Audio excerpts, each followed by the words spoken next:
अच्छा, Pakistan hockey federation ने अभी कुछ दिनों पहले क्लेम किया कि हमारे जब हम यूरोप के टूर पे गए थे, यूरोप के टूर से पाकिस्तान हॉकी वापस आती है एंड देन 3 प्लेयर्स फिर से चले जाते हैं और फिजियो भी साथ चले जाते हैं एंड वो वहाँ पे असाइलम क्लेम करते हैं। तो हम मुर्तज़ा याकूब, अब्दुल रहमान और एहतशाम असलम जूनियर को बैन कर देंगे, लाइफ टाइम बैन कर देंगे एंड फिजियो वकास जो हैं जो उनके साथ होते हैं। क्या कहानी है ये बड़ी मजेदार स्टोरी है सर। ये इतनी मजेदार स्टोरी है कि मैं परेशान ये होता हूँ कि पता नहीं पाकिस्तान हॉकी फेडरेशन में कौन लोग बैठे हुए हैं कि क्या उनको ये समझ भी नहीं आती है, कौन मशवरे देने वाले बैठे हुए हैं। अब मैं आपको इसका सिनेरियो बताता हूँ।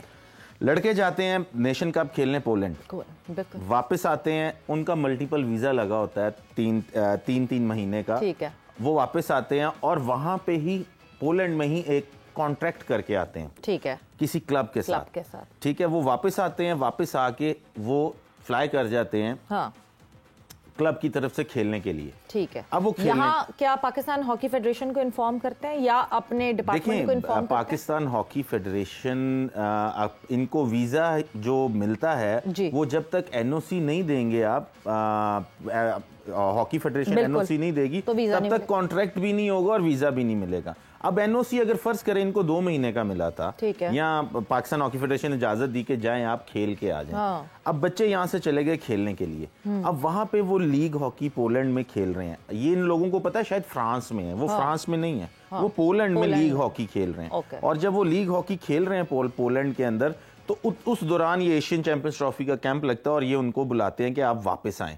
बच्चे कहते हैं कि जी हम यहाँ पे वापस, ये कोई इतना इंपॉर्टेंट टूर्नामेंट नहीं है, ना ही कोई क्वालिफिकेशन का टूर्नामेंट है, हमें लीग खेलने दें, हम जब आपको जब बड़े टूर्नामेंट में हमारी जरूरत होगी तो हम आ जाएंगे। ठीक है। ये बात करते हैं तो ये कहते हैं कि जी उन्होंने बच्चों ने वहां पे असाइलम ले ली है और हम इनको बैन कर देंगे, इन्होंने सियासी पनाह ले ली है। अच्छा, मैं फिर से रियान साहब आपको रोकूंगी थोड़ी सी क्लैरिटी के लिए।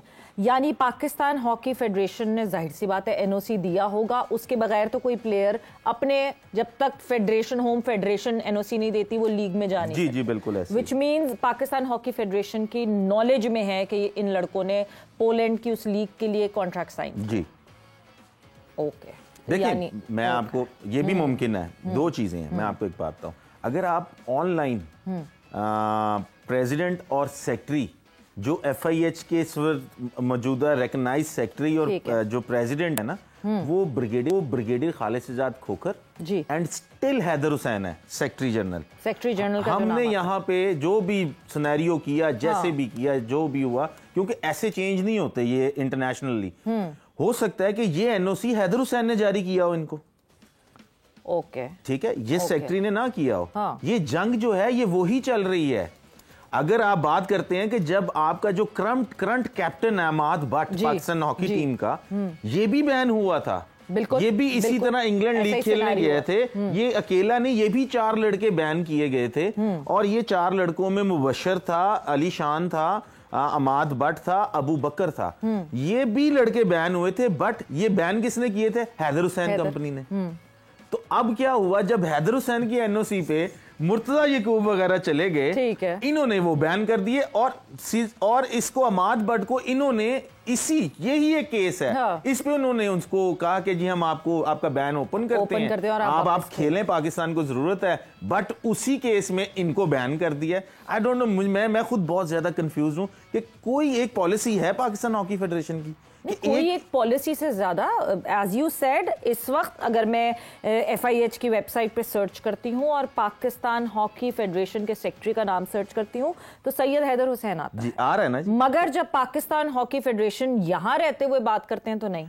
तो मैं यही कह रहा हूं, तो ये हम खुद परेशान हैं कि वो बच्चे हो सकता है इनसे एनओसी लेके गए हों जिनका रिकॉग्नाइज, क्योंकि अगर आप एम्बेसी में जाते हैं तो एम्बेसी में तो सर्च आपने, जैसे आपने सवेरा भी इंटरनेट पे सर्च किया तो आपको नजर आएगा ये तो हैदर हुसैन लिखा हुआ आ रहा है। हाँ। तो बात तो यही है ना कि एम्बेसी ने तो राना मुजाहिद साहब के साइन नहीं माने, उन्होंने तो वो मानना जो नेट पे जो अपडेट है। हाँ। हो सकता है ये उनसे एनओसी लेके गए और सारी चीजें। लेकिन सवेरा मैं आपसे ये रिक्वेस्ट करूंगा कि इन बच्चों को ऑनलाइन लेके स्काइप पे कभी भी एक अच्छा सा शो करें, इनके लिए बनाएं, क्योंकि इन बच्चों के लिए बड़ा जरूरी है ताकि आवाम को ज्यादा। This is so career daunting. मतलब आपने इन प्लेयर्स को, अगर आपने नई एनओसी दी, ठीक है, लेट्स से अगर हैदर हुसैन की तरफ से वो एनओसी गई है और उसके बाद अगर आपने हैदर हुसैन से स्कोर सेटल करने के लिए इन लड़कों को एट स्टेक रख दिया है, विच मीन्स कि वैसे ही हॉकी की तरफ हमारे यहाँ कहाँ लड़के इस वक्त आ रहे हैं, हॉकी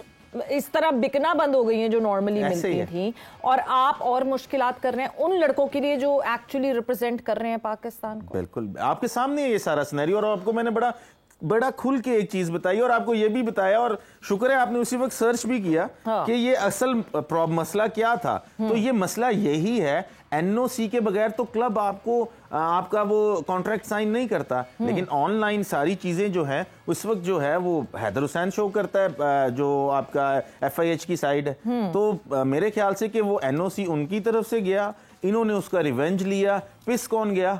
प्लेयर भी, और प्लेयर के ऊपर ये इल्जाम लगाना कि उसने सियासी पना ले ली है, ये बहुत गलत बात है। जब तक आपके पास कोई प्रूव ना हो कभी भी किसी पे ये इल्जाम नहीं लगाना चाहिए कि उसने असाइलम अप्लाई कर दिया, उसने ये कर दिया। मैं डॉक्टर वकास की बात नहीं करता, ठीक है, वो फिजियो, वो चले गए, वो जो भी, आई डोंट केयर वो क्या किया उन्होंने, क्या नहीं किया। मेरा कंसर्न है इन 3 प्लेयर्स के साथ।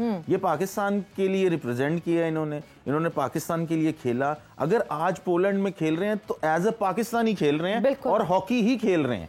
एंड इमेजिन कि अच्छी हेडलाइंस पाकिस्तान हॉकी को लेकर आ नहीं रही। What kind of headlines are you giving to the international media कि पाकिस्तान के, सबसे पहली तो खबर ही हेडलाइंस यही हुई है ना कि पाकिस्तान के 3 हॉकी प्लेयर्स ने यूरोप में असाइलम ले लिया। ये तो मेरी तो समझ से बाहर है कि ये कौन लोग हैं जो इतना डिग्रेड कर सकते हैं किसी भी अपने हॉकी के प्लेयर को। जो इस वक्त बैठे हैं वहां पे हॉकी फेडरेशन में, वो भी हॉकी प्लेयर हैं। अभी वक्त है, ठीक है, आप अभी बैठे हैं, अगर आप बैठे हैं ठीक है, हम कहते हैं कि जी कोई बात नहीं, जब टाइम आएगा तो अच्छी चीजें भी होंगी, लेकिन अगर आप अब बैठे हैं, हॉकी प्लेयर को तो जलील मत करें। कैसी फेडरेशन है, कैसे सेक्रेटरी है, कैसे प्रेसिडेंट है जो अपने प्लेयरों को खुद जलील करें, उनकी हेडलाइनें बनवा रहे हैं। फेडरेशंस हो गई, बोर्ड्स हो गए, they are thought to be as the figure for their players. और ये जो प्लेयर्स हैं ये वो उनको प्रोटेक्ट करने का काम फेडरेशंस और बोर्ड्स का होता है, बट अपने ही प्लेयर को एक उनकी करियर के ऊपर एक टिंट लगा देना, that is totally uncalled. Pakistan Hockey Federation needs to look into it. Pakistan government should look into it कि ये क्या हो रहा है और किस तरह एक गलत कहानी जिसको सामने पोर्ट्रे किया जा रहा है। बट साथ ही साथ जहां हम मेडिकल डिपार्टमेंट की बात कर रहे हैं, जो फिजियो हैं, फिजियो के हवाले से भी थोड़ी सी बात हुई। पाकिस्तान हॉकी फेडरेशन में how does the medical department work? Either it works or not, है भी कि नहीं है, बिकॉज जब हम ब्रेक से वापस आएंगे तो पाकिस्तान क्रिकेट बोर्ड कि मेडिकल को जो बहुत अरसे तक हेड करते रहे वो भी हमारे साथ होंगे। डॉक्टर सुहेल भी हमें ज्वाइन इन करेंगे और कुछ जानेंगे ज़रा दी अनकॉल्ड इंजरीज एंड जो चीज़ें गलत हुई इंजरी के बाद प्लेयर्स के साथ, उसके हवाले से डिस्कस होगा आफ्टर द शॉर्ट ब्रेक।